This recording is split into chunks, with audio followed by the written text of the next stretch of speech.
Hey everybody, Vic here. We have a great episode with Mr. David Pepose, who is one of my favorite comic writers.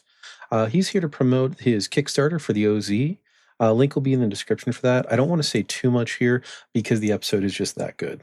We have a couple other bits of news we're just going to go through, and then we'll get into the episode proper. I'd really like to use the podcast to do some form of charity work when we have a bigger reach, but definitely, we're a baby podcast for right now, growing, and it sounds like we actually have some more listeners recently, which thank you guys and welcome. If this is your first time hanging out with us, we don't get to do this too much. I definitely would like to do it more, and we're going to keep pursuing it because I love talking to people, and But anyway, another podcast which is really good, Escape the Mojoverse, is running a fundraiser for Transgender Law Center.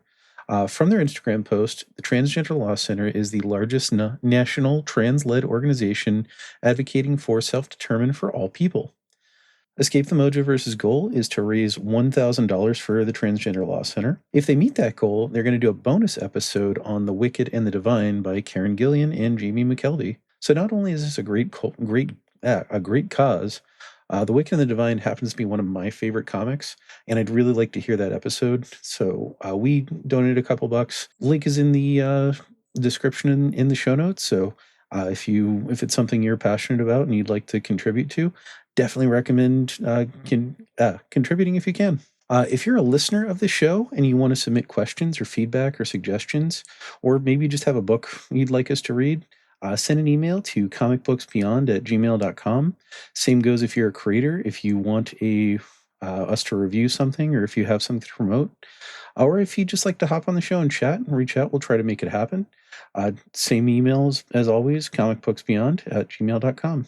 Last bit of news, I think. I was given a review copy of The Trenches #1 by Hunter van Lierop. I hope I'm pronouncing that correctly. He's doing a Kickstarter that ends on July 2nd. This is a World War I horror story. I don't want to say too much because I don't want to give anything away. I was given a review copy. I did back the Kickstarter. So simple review there, I'd say. Now, I think World War I is a perfect era for something horror, and this is what I would call horror-ass horror. There was nothing particularly too dark in there for my sensitivities, but I know just World War I can be a particularly challenging subject matter because of just the violence associated with it. Not that there's any such thing as a good war, but I just know there is a history, and some people are just rather sensitive around World War I, which is perfectly fine and justifiable. I just did want to give that disclosure. Link to that Kickstarter is actually going to be in the show notes as well.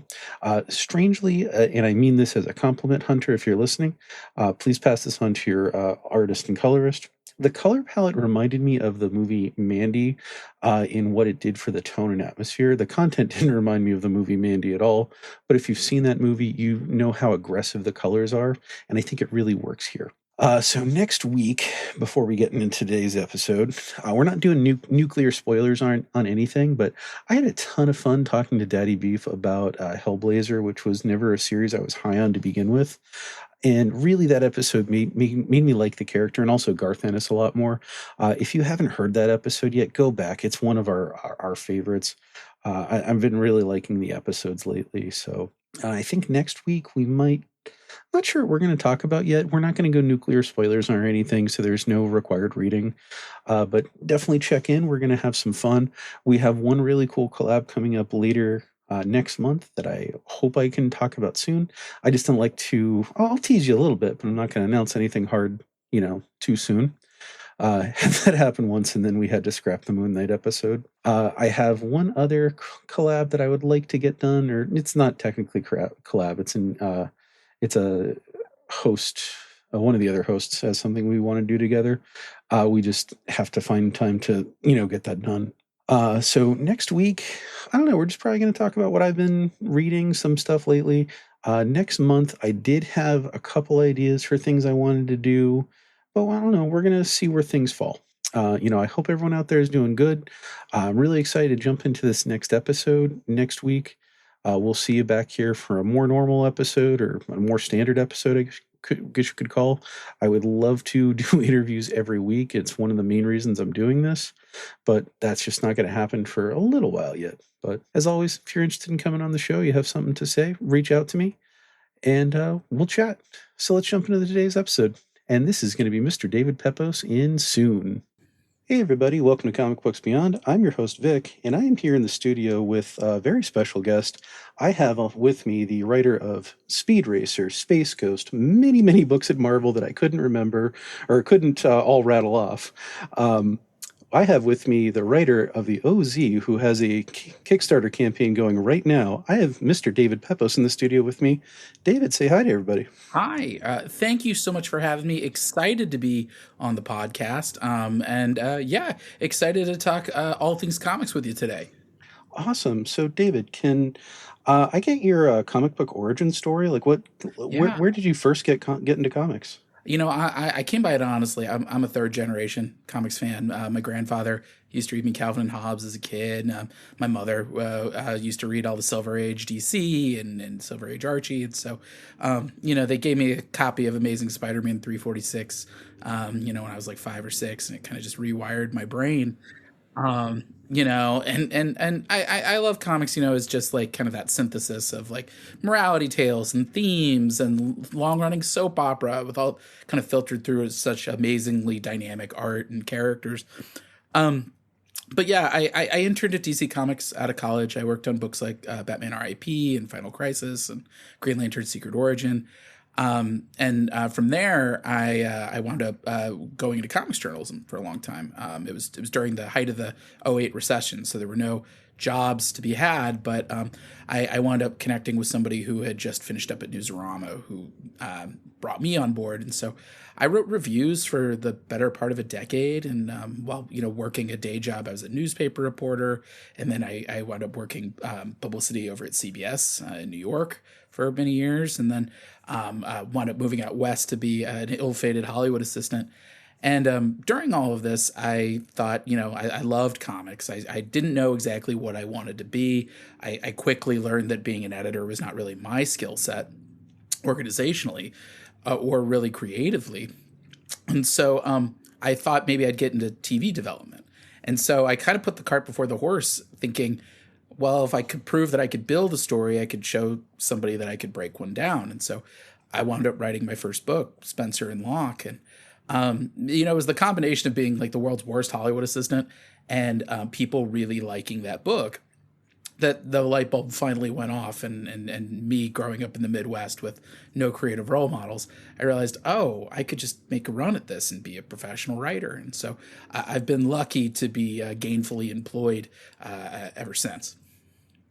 That's awesome. And for listeners at home, this is going to be a little bit of a shorter interview compared to some of the other ones we've done. David is a very busy man. You're on about 100 other podcasts. He's so gracious to be on ours. And I wish and I'm going to have you back on. Hopefully we do a good job today, because you said about 40 things in that just opening that just makes me go. You quoted my favorite era of DC Comics, the late 2000s, specifically, like right around that Infinite Crisis through 52 time. That is my favorite era of DC. You started off with Spider-Man, which is one of my earliest gateway drugs into comics. And I think the numbers are close. It was, for me, I want to say 438 or 436 was the first thing I remember buying with my own money. I'd read comics before that, but we're within a few years of each other. So can you tell me, now you've worked on all different, sides of the, comics world. You said you were doing journalism, and I'm sorry, did you say you actually did some editing, or were you just interning there? Well, I interned at DC, and then I was actually, my first real comics credit, I was the assistant editor for Fangoria Graphics, which was sort of Fangoria's kind of previous stint in the comics industry. Time is a flat circle. And then, I wound up kind of learning the ropes a little bit in my own projects because I didn't have the name or the time or the money to hire an editor on my own.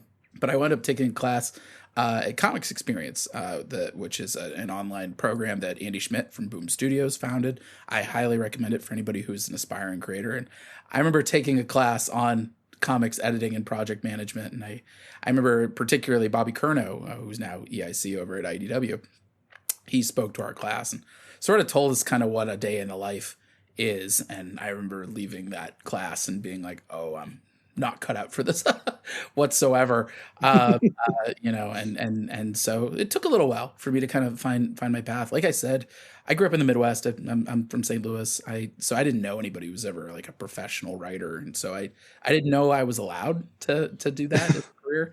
And so it kind of, I had to sort of cycle my way through all the stable jobs before I tried this one, and this was sort of the one that I felt like I could really kind of make my mark. You talked about a day in the life a little bit earlier.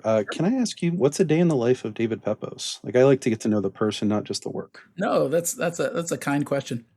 I mean, things do shift. It ultimately kind of comes down to triage. What's the thing that needs to be addressed right in front of me right now in this moment? So, for example, I'm running the clock on a deadline for Space Ghost. We just announced Space Ghost versus the Herculoids. That's coming out in September, and so I'm finishing up issue 3 of that right now, and so Jonathan Lau, my amazing collaborator and artist on the book, he draws like a damn Terminator. That guy moves. That guy can draw 2 books a month if you let him. That's insane. He's doing that right now because I have a baby coming in a few weeks, and so they're trying to sort of give me as much cushion as I can. And so like I'm sort of racing him to the finish line for the next script, and so it's like I spend a few hours working on pages for that before our interview. And oftentimes, things like interviews, doing publicity, that will also kind of determine a day's schedule of how I break things down. But usually, I try to in the morning, I get up, I catch up on emails, anything that my editors send in, like if there's pages I need to look at and give notes on, I'll do that. I sort of queue up my social media as best I can for the day, see if anybody's talking about our books. I'll go to the gym, try to get that out of the way fast. And then, when I come back, it's sort of like, okay, what are things I need to prep? Is there, if I'm doing a book like Space Coast, for example, and it's something I need to do homework on where I need to watch all the cartoons, I will be trying to do that sort of earlier in the day. I do tend to do my best writing in the evening. So usually around dinner time is when I'm really the most locked in. But, it really is kind of the work is always the same. It's just sort of the hours kind of shift. And so it's really just sort of figuring out what's the most pressing deadline, what's the thing that needs to be taken care of in this moment, or is there something that my editors are sending me? But it just kind of gets broken down to script writing, whether that's actually writing the actual script or it's developing an outline, or doing what's called a lettering pass when the art comes in and I have to kind of revise the script based on what's on the art now. It's reviewing stuff. It's, it's checking out artwork as it's coming in, the layouts, the pencils, the inks, the colors. When the lettering first draft comes in, is there any final tweaks that I need to make to that?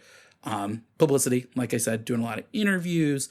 Every time I've got a book on final order cutoff, I write an email to the retailers to sort of, let them know that this is coming.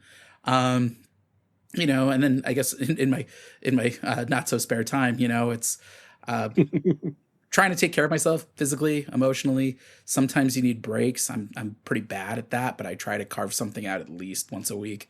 I know the feeling.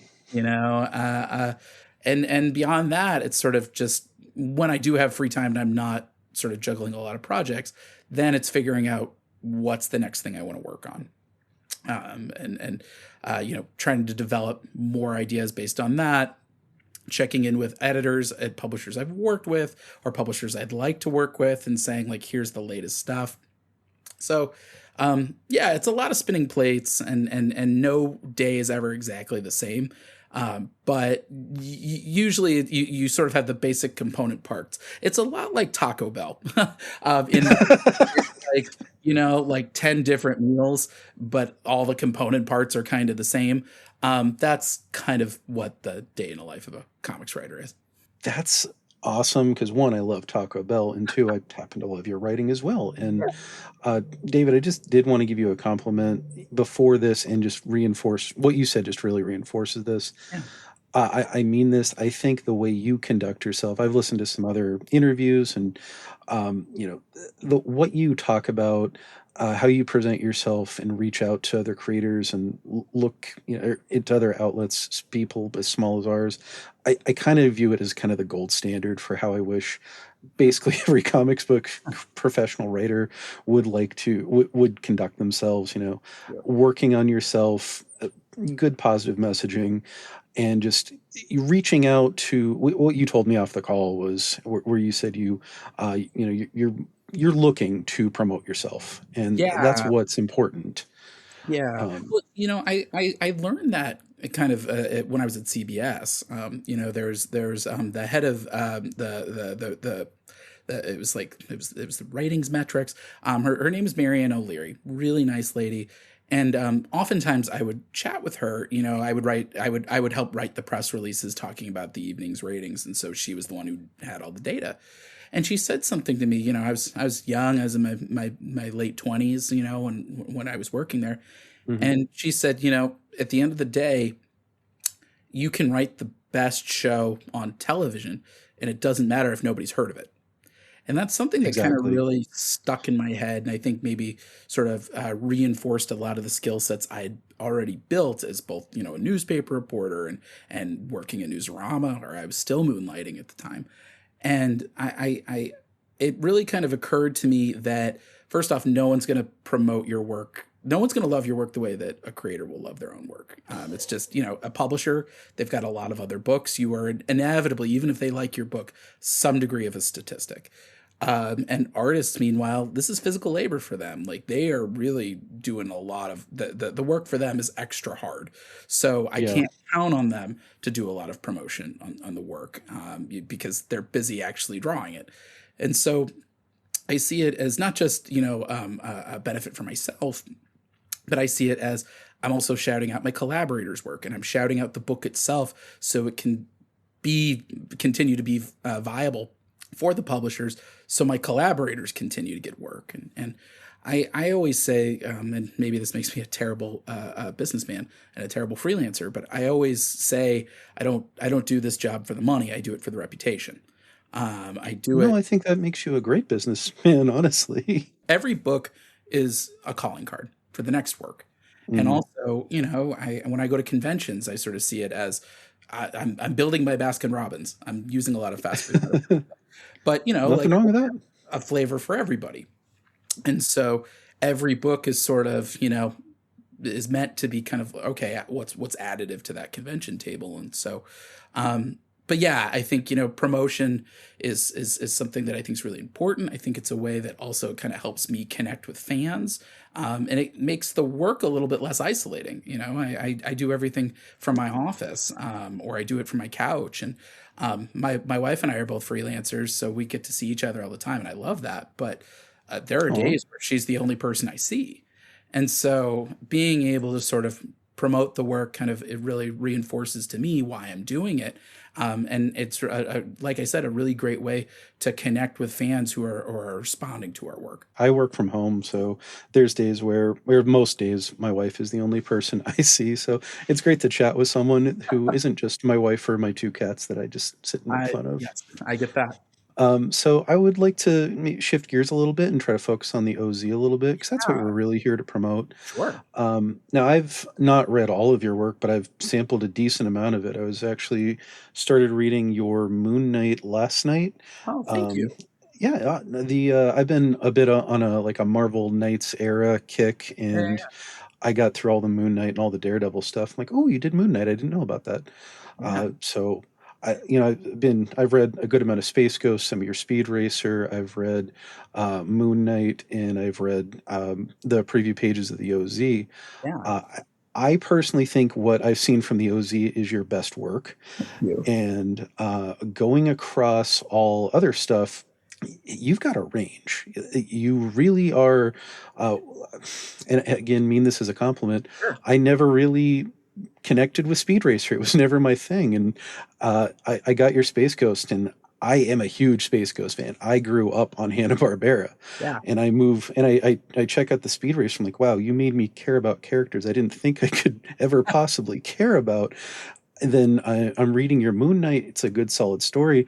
And then I read your OZ, and I'm like, holy hell, how do you do this? Then you're balancing all these tones, and you're writing stuff that's true all ages, like appropriate for pretty much anybody who isn't 5 years old to enjoy. And you get into the stuff in the OZ, and it's mind blowing. It's dark, but it's also somewhat fun at the same time. So let's Yeah. talk about the creative process and where the OZ comes from. Well, for those who aren't familiar with the OZ, which is running on Kickstarter right now, pluggity plug, tinyurl.com/the OZ comic. You can get all 3 issues in print or digital. The OZ, for those who aren't familiar with it, the elevator pitch is, it's what if Mad Max took place in the Wizard of Oz. It's the story of Dorothy Gale's granddaughter, who's an Iraq war veteran who's caught up in a tornado and stranded in the war-torn land of Oz. And that's when she realizes that not only were her ailing grandmother's tall tales all true, but that her killing 2 wicked witches and exposing the Wizard of Oz and abruptly vanishing, that's not a happy ending. That's a power vacuum, not unlike Baghdad. And so now our new Dorothy is putting all of her skills to the test and assembling her grandmother's former friends, the Tin Soldier, the Prince of Lions, and Jack Pumpkinhead, in order to bring peace to the occupied zone, or as the locals call it, the OZ. And so, yeah, it's a pretty fun book that kind of dates back to the early days of my career. This is something that we did our first Kickstarter in 2020. And then we did our second one in 2021. And it took a few years to get all the artwork together for the third one. I want to always make it clear, it's not that I got tapped at Marvel and said, screw this. I wrote the entire series. I finished it before the first Kickstarter even launched. It's just life hit with our artist, Ruben Rojas, an amazingly talented guy. He got married. He had a kid. Yeah. He was in Spain during like the worst of COVID, which did a real number on the economy. And I believe there was something with either one of his parents or one of his wife's parents. But it was a lot for him to juggle on top of a day job and raising a child. He kind of had to Shawshank his way through our giant-sized finale, which we actually revealed we're very close to our stretch goal in this one. It's not 44 pages. He actually drew 52 pages for this one. So it really it took a little while for him to get there. It's funny. I look back on that book and I love kind of how scrappy it is. This thing came out right on the heels of my first book, Spencer and Locke, which that book was what if Calvin and Hobbes grew up in Sin City. It was sort of, my love letter to Bill Watterson and Frank Miller, kind of unholy demon child of the two of them. But it was all meant to be a human story underneath it. I've done a few kind of dark riffs on pop culture, particularly at the start of my career. But the goal was never to do a story that was just hinging on shock value, because that'll get your foot in the door once, but it doesn't build emotional investment with your readership that results in repeat business. So Spencer and Locke was really a story about like childhood trauma and mental illness and the lengths your mind will go to protect itself from harm. It's why does this grown man still have this vividly imagined best friend from his childhood?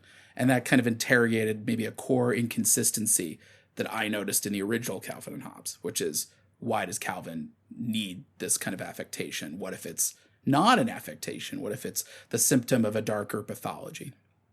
And so when that book came out, I didn't know if people were going to like it. I was like, there's going to be a ratio here. So there's going to be the people who love it for the audacity. There's going to be people who actually read it and are like, oh, there's like an actual story here. It's not just a stunt.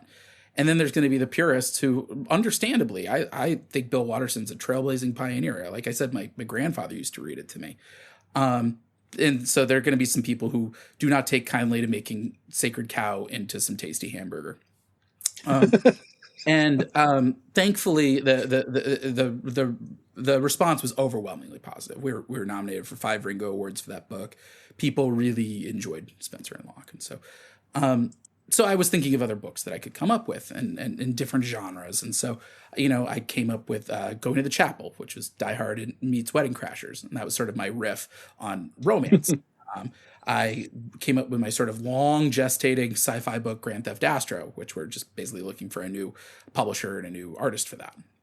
Um, and then the OZ, trying to do a riff on fantasy. And the way that story kind of came into being was I was just writing down fantasy titles, just like what are the iconic things, anything I could draw inspiration from. And my computer froze in the middle of the word Oz, just weird serendipity. And as I sort of stared at my cursor that was stuck in between the letters O and Z, I was like, oh, that could be an acronym. And then I thought, I was playing with words and I was like, occupied zone. And basically the image for issue 1, the cover that Ruben Rojas drew, it basically was plucked straight out of my head. Like the idea of Dorothy as this soldier giving you this 1,000-yard stare as she sits in the aftermath of a magical battlefield. And you see this hulking juggernaut Tin Man behind her. And, like Spencer and Locke, it was really just looking back at the core text and figuring out a key inconsistency there, which is, like I said, Dorothy kills the Wicked Witches and unmasks the Wizard of Oz, and then she splits. That's 3 out of the 4 like core pillars of Oz just gone in a week. That really justified the idea of the war story to me. And it also spoke to my days as a newspaper reporter, where one of the many beats I covered was the local veterans beat. And so I talked with a lot of veterans coming back from overseas. I wrote for the Berkshire Eagle, Pittsfield, Massachusetts. If there's any real Mass fans out there. And, just talking with them, hearing their stories, not just about what resources were available. And again, the further you are from Boston, the less tax dollars you're going to get. But, just also like how things, how this society that you and I and they all grew up in, which seems so normal, and then they go overseas and this military environment where things are much more regimented, the stakes are way different. And that's not even including if you're coming back with PTSD or traumatic brain injury, or if you've seen people you've served with die in front of you, or your own life has been at risk, or you've had to take somebody else's life. You come back home and this place that seemed so natural is suddenly a completely alien place where the pacing is different. Everything's so frenetic and chaotic and unregimented and disorganized.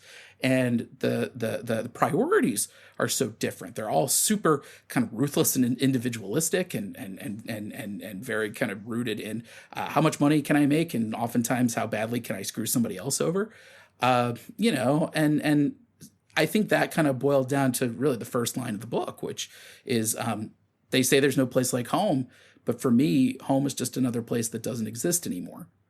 And it's this idea that kind of, I think, comprises the theme of the OZ, which is we have this memory of the past, and it's a place that, we can't return to.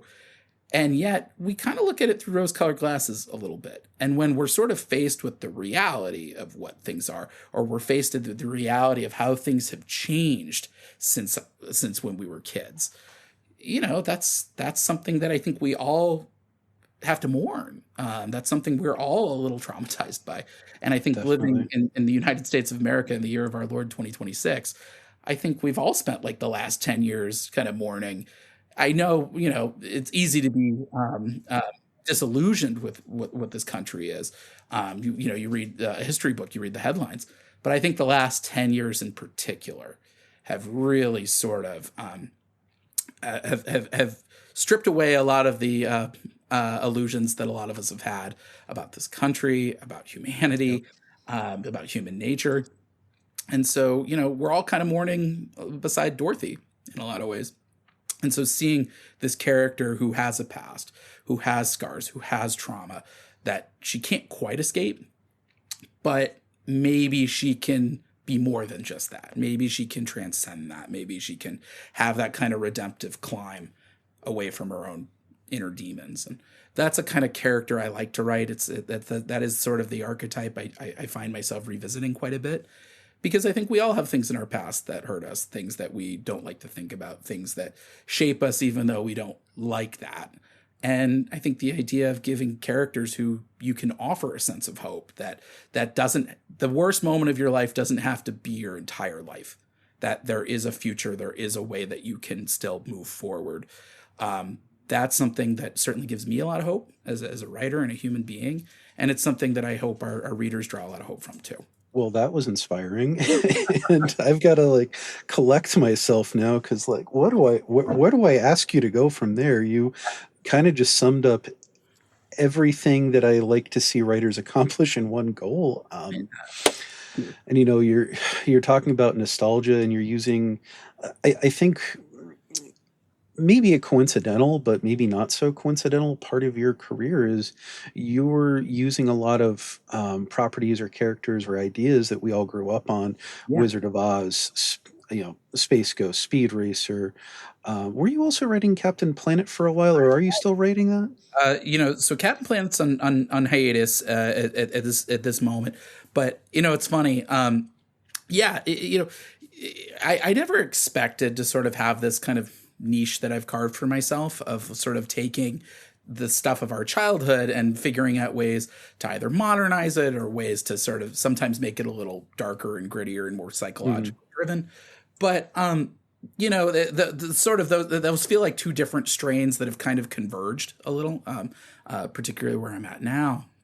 And I think it comes for a lot of reasons. I mean, something I was just thinking about that I didn't really address from your earlier question was just, you talked about sort of me having a sense of range, and I like playing with different genres. And I think some of it is out of a degree of restlessness.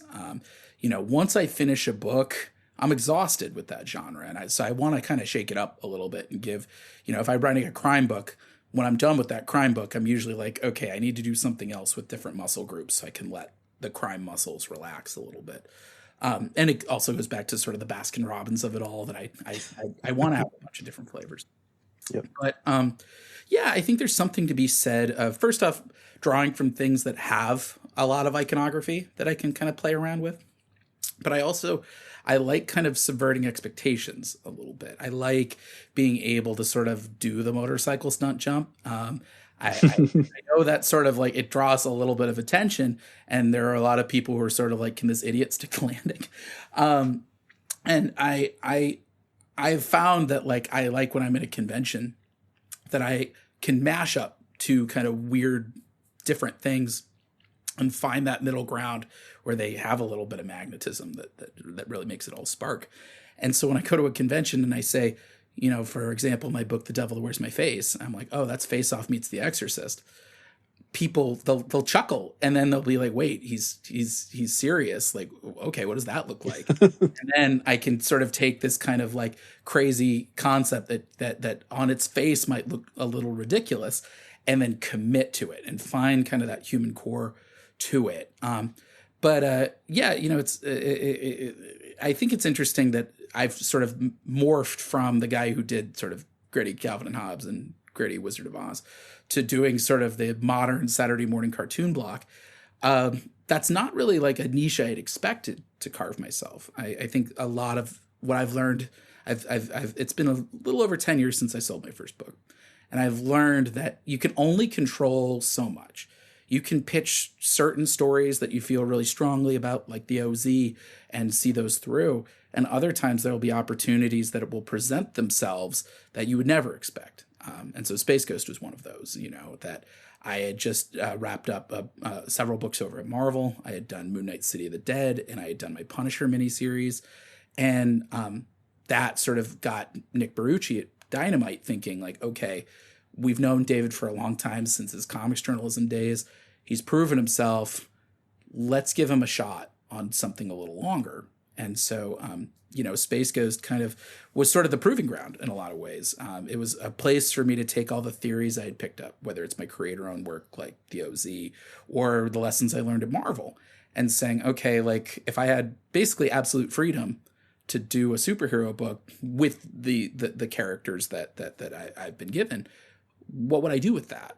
And so it really was kind of a leap of faith in a career of leaps of faith.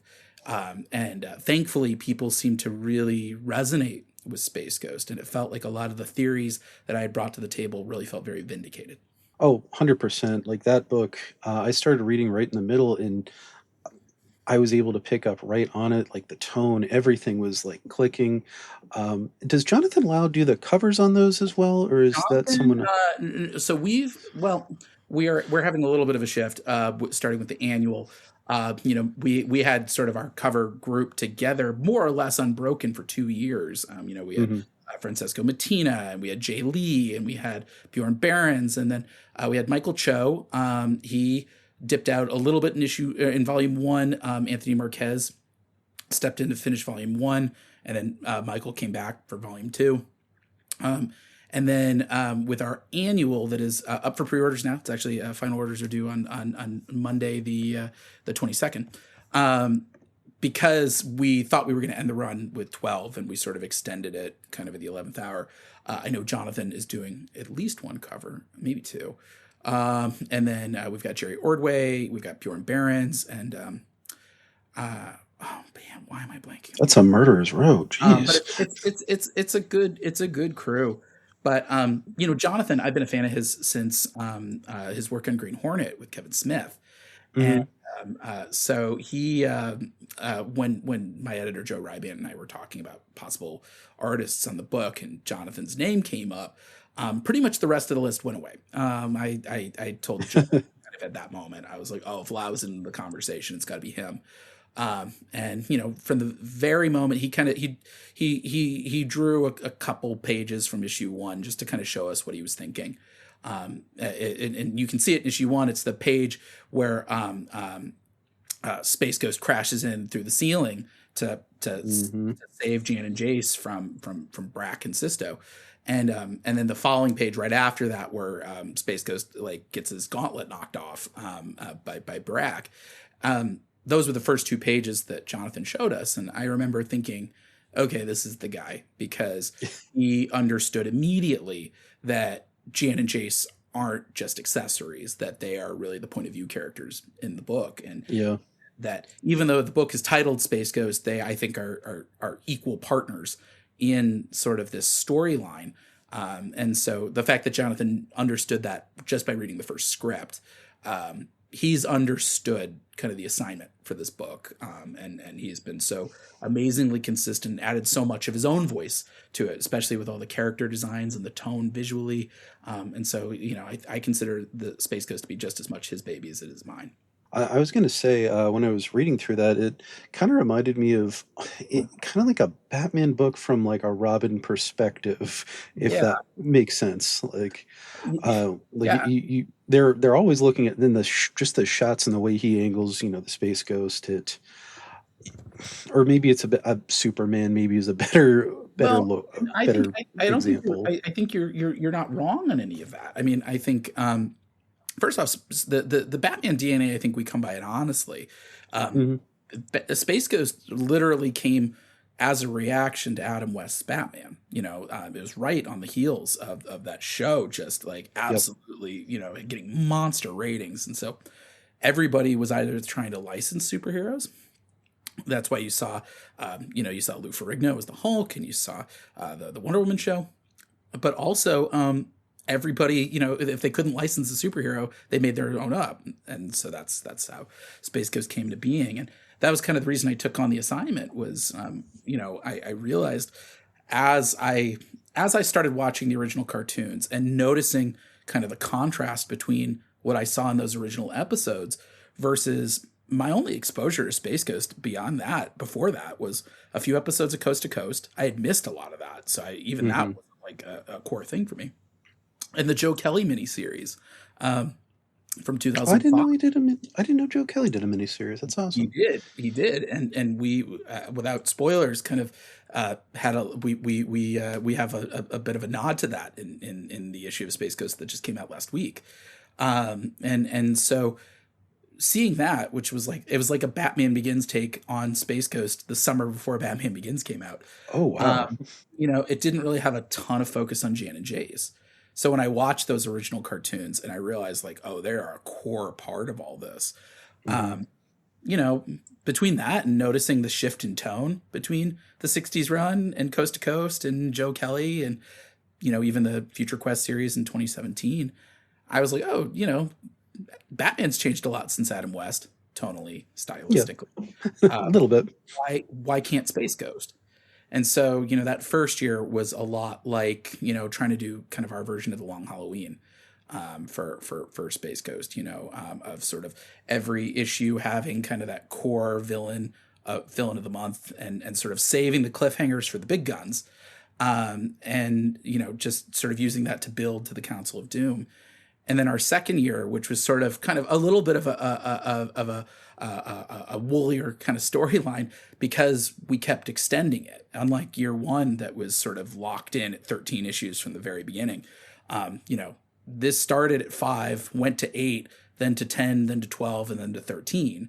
So, we kind of kept sort of building more and more runway while we were already on the tracks. But yeah, I love writing Space Ghost. I love the themes of it. I think the found family stuff is maybe sort of the other half of that redemptive climb that I was talking about, with the sort of those core characters that have a past. Is I think in every book I've ever written, they don't do it. They don't climb out of it on their own. With Spencer and Locke, Detective Locke, he relies so much on Spencer. That Spencer is the one who's sort of trying his best to sort of help this very damaged man, get out of bed every morning. Or the OZ, where you see, Dorothy finds meaning in this new camaraderie she has with the Tin Soldier, and with the Prince of Lions, and with Toto, and as you'll see in issue 3, when Jack Pumpkinhead winds up joining the team. I think we never go through life alone. And I think for me, sort of the best parts of me have always been influenced by the people that I've surrounded myself with, whether it's my friends, whether it's my wife, or in the case of Space Ghost, I'm the older brother of triplets. And so when my triplets were born, that's Space Ghost. It's literally the day I started counting everything in threes. And so, yeah, I think having that kind of core interesting supporting cast is a very important part of all the books that I try to write. And whether it's just sort of a twofer like Spencer and Locke, or more of a tight ensemble like Space Ghost, or a little bit more of a sprawling thing like the OZ or Savage Avengers. That's another thing that I think I constantly find myself revisiting in my work. Oh, really? Savage Avengers? Yeah, I'll definitely check that one out then. That was a really fun. That was my first Marvel book, and I wound up writing Conan the Barbarian out of the Marvel Universe in that one. Wow! And so I still love that book. It was sort of my team of misfit toys, with like Elektra as Daredevil, and Flash Thompson as Anti-Venom, and Weapon H, the Wolverine Hulk clone, because we didn't have access to anybody else with claws. Black Knight, Cloak and Dagger. It was a weird, eclectic team, but it meant that I could kind of do whatever I wanted with them. So that was a fun book, and sort of the perfect way to kind of get my feet on the ground at the House of Ideas. That's amazing. So that was the one that I wasn't sure if I was going to check out. Just, I get nervous whenever I see adjective anything anymore. With just like I don't know. It's just one of those things that always scares me these days. But it's generally, if I see your name on a book, I think it's worth checking out. But I checked out your Punisher and your Moon Knight before, and I mean, I like them both a lot, so I'm adding that right to the list. Yeah, thank you. Well, yeah, if you like those, then you'll definitely like Savage Avengers, because I think Savage Avengers walked so Space Ghost could run. Good to know. There's certainly I wrote a little bit more streamlined in Space Ghost. Savage Avengers was my first experience, not only writing for the Big Two, but dealing with Big Two lettering, which I've learned can be a little bit chunkier than what I was used to in the creator-owned sphere, and so it can make things seem a little more overwritten than it would in some of my creator-owned work. But the core DNA is very much apparent, at least to me. And so, I think, Savage Avengers and my Moon Knight mini, those sorts of books, you can see the building blocks for Space Ghost right there. So it's fun. I wish we had another 2 or 3 hours together, just because the technical stuff you're talking about, it makes my little comic nerd heart just go, ooh, I gotta know. Yeah. But we are coming up on time, unfortunately. I don't want to. No, first of many, I'm sure. I hope so. So David, I've got to ask you 2 questions before we part ways. One, because the audience will kill me if I don't ask this one. Yeah. So no one survives the show without this question. You get to go anywhere in the world. What are you getting for lunch? Well, yeah, I think if I could go anywhere in the world, well, I mean, New York City. I mean, I used to live in New York before I moved out west, and I met my Mhm. wife there, and I go there every year for New York Comic Con, and it's always such a treat to be there. And honestly, it would be a toss up between like Patsy's Pizzeria over there, or even like one of the dollar slice places, or any hole in the wall sushi place in New York. I know it's blasphemy to say it living in Los Angeles, but like the like a hole in the wall New York place like blows any sushi place in LA out of the water. Ooh, ooh. And so I would do that in an instant. I will say every time I go to New York, I get hole in the wall sushi as my first meal as soon as I get to the hotel. So That's awesome. I'm upstate New York, so it's easier for you to get to New York City than it is for me at this point. Um, but I do agree with you. Just the random weird stuff you find in New York City, yeah, love it. So final thing that I just want from you, David, I just want you to take a moment. Let's have you promote the OZ, the Kickstarter. Tell us whatever we need to know about it. as far as the OZ, like I said, you can get it on Kickstarter at tinyurl.com/the OZ comic. You can get, if you've missed out on the previous issues, you can get issues 1 through 3 in print or digital. You can mix and match between all the variant covers as well if anything catches your eye. We're in the middle of hitting our first stretch goal. We are less than 1,000 away from 20K, in which case we're going to be adding 16 more pages to the book. So 8 more story pages and 8 more pinups. From a murderer's row of talent, we've got Hannah Templer, Eisner and Ignatz, award-winning author from Cosmonites. We've got Justin Mason from Spider-Man 2099. We've got Chris Evanhuis from G.I. Joe. We've got some up-and-coming talent like Tom Hoskinson and Devlin Baker, just to name a few. By the time that this goes live, we'll also have our special add-on bonus variant cover. Skylar Patridge from Action Comics has our 5th and final variant for the series, which will be included for free for the all 4 covers tier and the all 14 covers tier. Or you can just add it on individually or buy it solo. All of my trades as well are available as individual add-on purchases. That's awesome. I saw that one and I'm like, I am so tempted. I just don't have the shelf space right now. So yeah, so if you're interested in books like Spencer and Locke, if you're interested in my post-apocalyptic book Scout's Honor from Aftershock, or Going to the Chapel, my Die Hard beats Wedding Crashers, all 3 of which are out of print. I have copies. You can get those. You can get Devil That Wears My Face. You can get my all ages book, 10-Ton Titan Terrier, which is Pokemon meets Pacific Rim. You can get all that. You can get Nice. You can get all my Marvel work. We've got all those. We've also got all my cartoon books. So both the first 2 volumes of Space Ghost, the first 2 volumes of Speed Racer, Captain Planet. You can get all those individually, or you can get them in bundled sets at a discount. But yeah, I think this issue is really fun. I mean, I probably glossed over kind of the plots a little bit, but the sort of the thrust of the OZ has been about Dorothy's quest to find the Silver Slippers, which she's trying to stop them from being used to invade our world next by the iron-fisted tyrant of Oz, who, as we've revealed in our first issue, it's the Scarecrow. And sort of he was the guy who had a brain. He had this sort of tactical genius. And, like many tyrants, sort of the more he, the tighter he closed his fist, the more things, slip through their fingers. And so he's a fun villain to write because he comes by it honestly. He didn't set out to become a villain. He's the product of a million compromises and failures and horrors. And he knows how far he's fallen. But at the same time, sort of, he's kind of like the worst case scenario of the critic turned pro, that he had a head full of theories and then the rubber met the road and most of them didn't pan out. And so now he's sort of turned Oz into this marauding war economy. He's the strong man that so many people are attracted to in this day and age.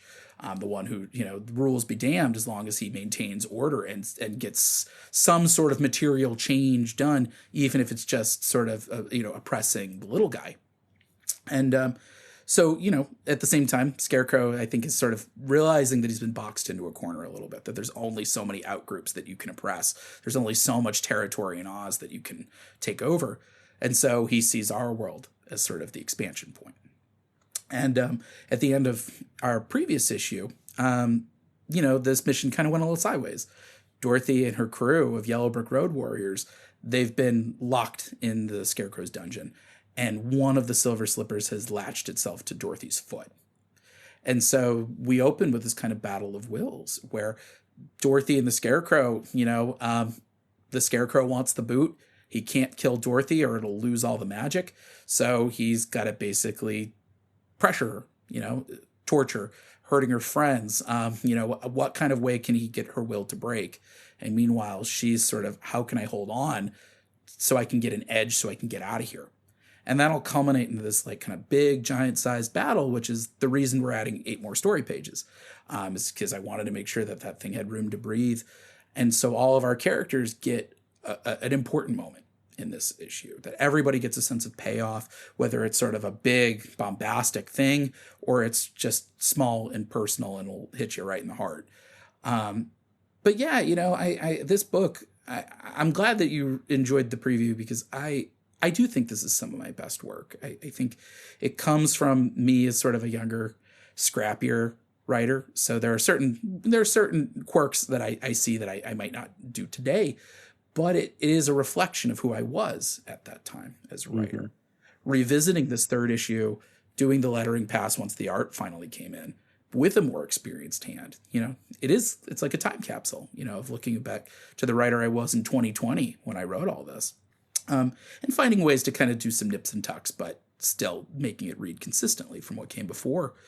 But, this is the product of a writer who had no idea what his future held, had no idea what he was doing in this. Again, a head full of theories, and let's see where the rubber meets the road and see what works out. Thankfully, my career worked out a little bit better than the Scarecrow's, but I think, I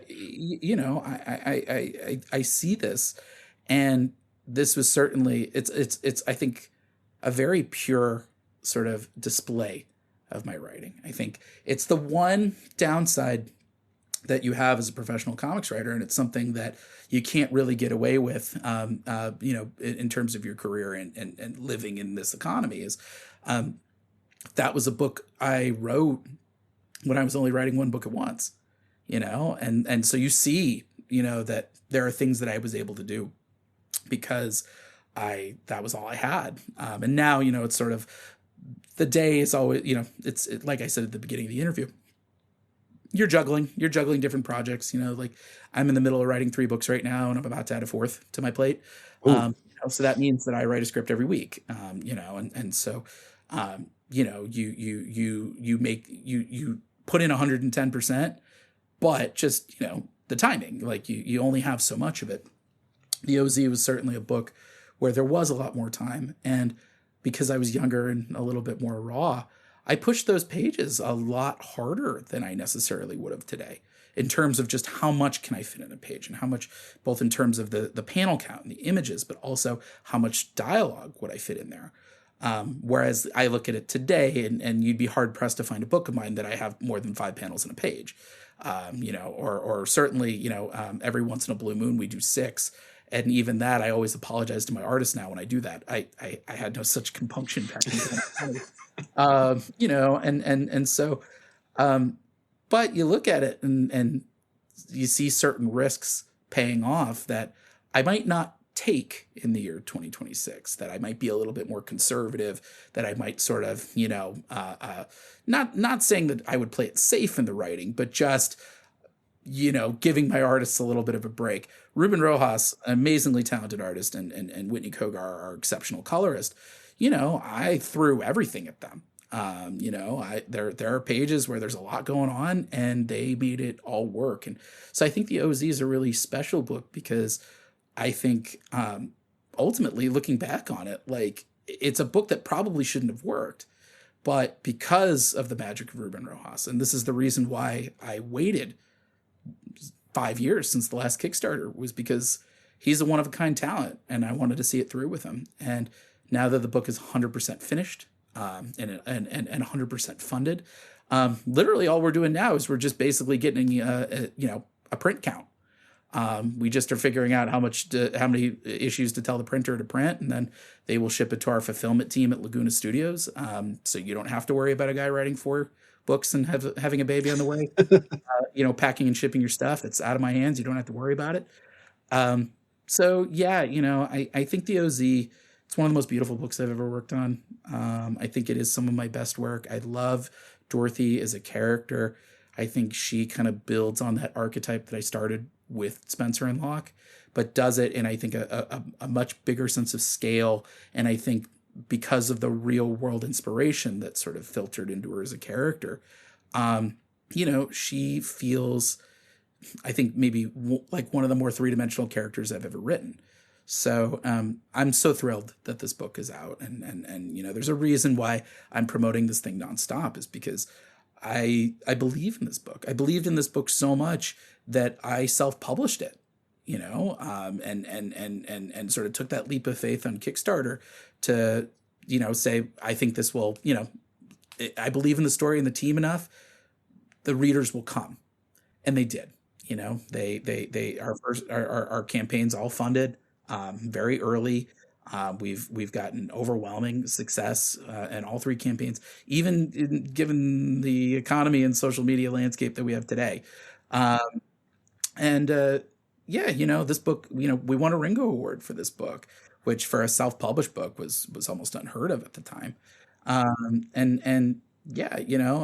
even say, like, I've talked about it a little bit. I have a baby on the way in like 3 weeks. And I can tell you, IVF baby, that wouldn't have happened if we hadn't done the OZ. I wouldn't have been able to afford it. So this book really has had, like, not just a material difference in my career, with the Ringo and helping get me noticed at Marvel, but it's had like a profound difference on just the structure of my family. So I owe our readers quite a lot, and that's the reason why we've been working tirelessly since the last campaign to see this one through. And I'm so proud of the work. It is sort of, you'll see it from beginning to end. It is cohesive. It is the same consistency across from page 1 until the finale. So, I can't wait for people to join us one more time in the Occupied Zone. This is our 3rd and final issue, and I can't wait for people to see how we stick the landing. Well, I am dying to read it personally. Even more so after that, I think I'm also going to be tacking on Spencer and Locke to my order. I don't remember exactly. I know I did the catch-up tier. I don't remember what was all included in that, but you sold me on Spencer and Locke. I'm more excited for this than I think any other book left coming out, at least this year. No, this was awesome. There's so much I would just love to continue picking your brain, but I know we both have to get going a little bit soon. But yeah, David, thank you so much for coming on. If you have any closing positive messages, anything you want to sign off with, go right ahead. The floor is yours. Other than that, everybody have a great one. We're going to have a link to the Kickstarter in the show notes. Not 100% sure what day this is going up. It'll probably be Monday or Wednesday next week. That's fine. Yeah, if you have any final messages, David, now's the time. Well, where do I start? I mean, there's always so much advice that I try to give, and so many thoughts that I try to give. I mean, there's the aspiring creators, of people who say, like, this business seems so impenetrable to them.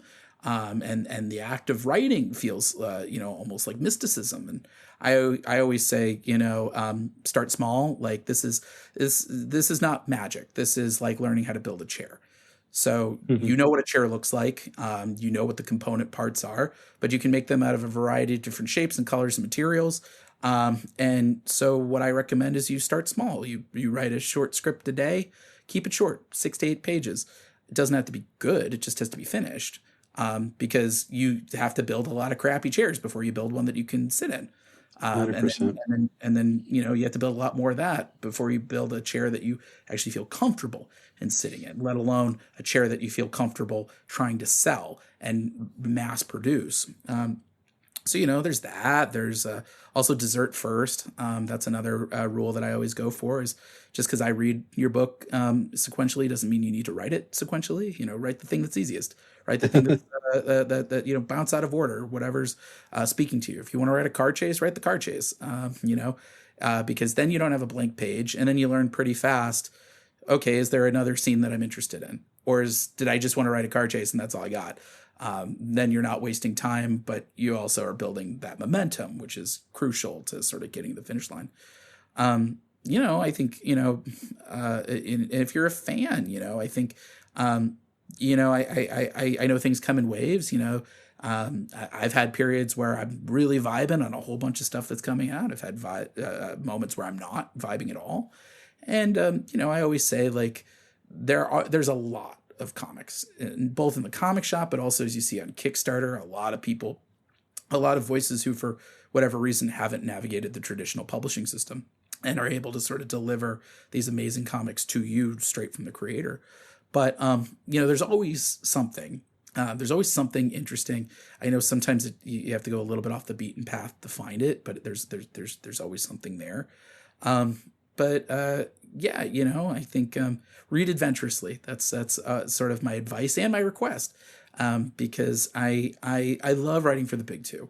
It's been a dream to write characters that I grew up with, like Spider-Man or the Avengers or the Fantastic Four or the Guardians of the Galaxy. And I think that's sort of the foundation of what today's direct market rests upon. But there's so much more than that. And I think, in the same way that you wouldn't want to just eat one meal for every day for the rest of your life, varying things up often makes you appreciate everything a little bit more. So, check out books off the beaten path. Heck, check out mine. You can go to the OZ's Kickstarter page right now, tinyurl.com/the OZ comic. I promise you, you'll find something on this page of mine that you'll like. And so I hope we get to bring you on board and hopefully make you a fan for life. Well, David, thank you so much. I encourage everyone out there, at least check out the Kickstarter. The preview pages, there's a lot of preview pages out there. It's worth your time at least checking out. You can't go wrong with something with David's name on there. There's something out there for you. He is the Baskin Robbins of comics creators. He said it himself. You heard him. He's Baskin Robbins. In a shirt. Well, no, thank you so much for having me, and thank you for letting me kind of blabber about comics. But please, I love this. This is my passion. I live and breathe and eat and sleep this stuff. I say that this is my astronaut job. And while I've had challenging days in this business, I don't think I've ever had a bad day in this business. And I'm always just so grateful to all the retailers and fans and press and editors and fellow creators who, have really kind of championed me every step of the way over the last 10 years. And it means the world to me. To be a part of this community and to be able to do what I do. And I wouldn't be able to do it without all those people. So that's what gets me motivated and gets me trying to deliver my A game every day. All right. Well, David, thank you again so much. We are going to wrap it up here, everyone. Hopefully we can get David back on for another 12 hours sometime later this year. I wish you the best of luck with the Kickstarter. I wish you the best of luck with all your other projects and with the newborn coming the way. That takes up a lot of time from what I understand. So it's going to be my longest ongoing, I hope. Yes. Well, thank you so much for having me, and thanks for everybody for watching. All right. Thank you so much. We'll see you next week, guys. Well, guys, thank you so much for listening. If you'd like to get a hold of me through email, I'm at comicbooksbeyond@gmail.com, and I'm at comicbooksbeyond on Bluesky, Instagram, TikTok, and we're also on YouTube. Some of the podcasts are going to go there, but we're also working on some extra content for YouTube as well. I'd like to give a thank you to the crew of the Talking Comic Books podcast, Brad and Lisa of Comic Book Couples Counseling, Alex Jaffe, Jeremy Whitley, Brand McNulty, Jimmy Gaspero and the crew of Comic Book Yeti, and John Klein III of Shadow Flame with Magik. Most importantly, I'd like to thank all of our listeners and supporters. Be good to each other out there and take care of your people. We'll see you next time.